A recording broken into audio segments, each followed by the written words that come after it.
76માં જિલ્લા કક્ષાનો વન મહોત્સવની ઉજવણી ઇમ્પિરિયલ સાયન્સ સ્કૂલ ધોરાજી ખાતે યોજાઈ। નાયબ મુખ્ય દંડક ગુજરાત વિધાનસભા જગદીશભાઈ મકવાણા પણ ઉપસ્થિત રહ્યા હતા।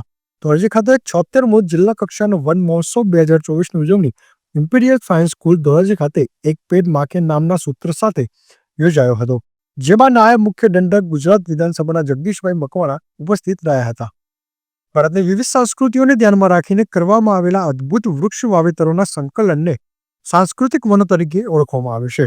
पर्यावरण अने सांस्कृतिकना अनोखा समन्वय थकी वन महोत्सवना कार्यक्रममां जन जन सुधी पहोंचाडवाना उद्देश्यथी तत्कालीन मुख्यमंत्री अने हालना वडाप्रधान श्री नरेन्द्रभाई मोदीना दूरदर्शी नेतृत्वमां वर्ष 2004 में सांस्कृतिक वन निर्माणनी शरूआत थई हती।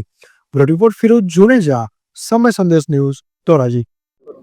आज जिला कक्षानो 76मो वन महोत्सव नो कार्यक्रम धोराजी में योजवामां आव्यो छे। एना माटे રાજકોટ जिला वहीवटी तंत्र અને सामाजिक वनीकरण विभाग ने हूँ खूब अभिनंदन साथे आभार पण मानु छुं।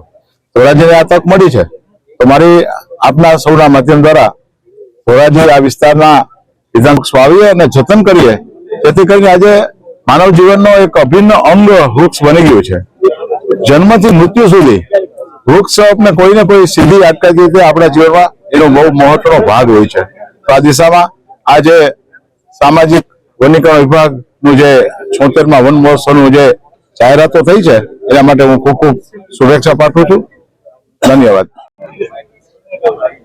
ગુજરાત સરકારના સામાજિક વનીકરણ વિભાગ દ્વારા આજે રાજકોટ જિલ્લાનો જિલ્લા કક્ષાનો 76મો વન મહોત્સવ એ ધોરાજી ખાતે ઇમ્પિરિયલ સાયન્સ સ્કૂલના પટાંગણમાં યોજવામાં આવ્યો। દેશના યશસ્વી પ્રધાનમંત્રી નરેન્દ્રભાઈ મોદી સાહેબે કામ કરાવી રહી છે। આજે જિલ્લા કક્ષાનો વન મહોત્સવ ઉજવાયો છે। હવે તાલુકા કક્ષાએ અને ત્યારબાદ લોકોની જનભાગીદારી થકી ગ્રામ્ય કક્ષાએ પણ આ વન મહોત્સવો થવાના છે। વૃક્ષ એ માનવીની સાથે જોડાયેલું એક અભિન્ન અંગ છે, જે પર્યાવરણને સંતુલિત કરવા માટે ખૂબ જ ઉપયોગી છે। અને જ્યાં વૃક્ષ વધારે છે ત્યાં જ વરસાદ વધારે છે, ત્યાં જ ઓક્સિજન શુદ્ધ મળે છે। જમીનનું ધોવાણ પણ આ વૃક્ષોના કારણે અટકે છે। આપણને છાંયો આપે, આપણને દવાઓ બનાવવા માટેની અલગ અલગ પ્રકારની ઔષધિઓ પણ આ વૃક્ષમાંથી મળતી હોય છે।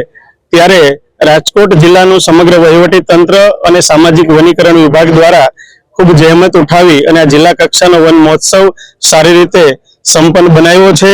અને આજે અમારા સૌના વરદ હસ્તે અહીંથી વૃક્ષ રથનું પણ પ્રસ્થાન કરાવવામાં આવ્યું છે। આ મીડિયાના માધ્યમથી આપ સૌને હું એક અપીલ કરું છું, આપ પણ એક પેડ માં કે નામ એક વૃક્ષ ફરજિયાત વાવો અને એક ધર્મનું ઉત્તમ કાર્ય કરો।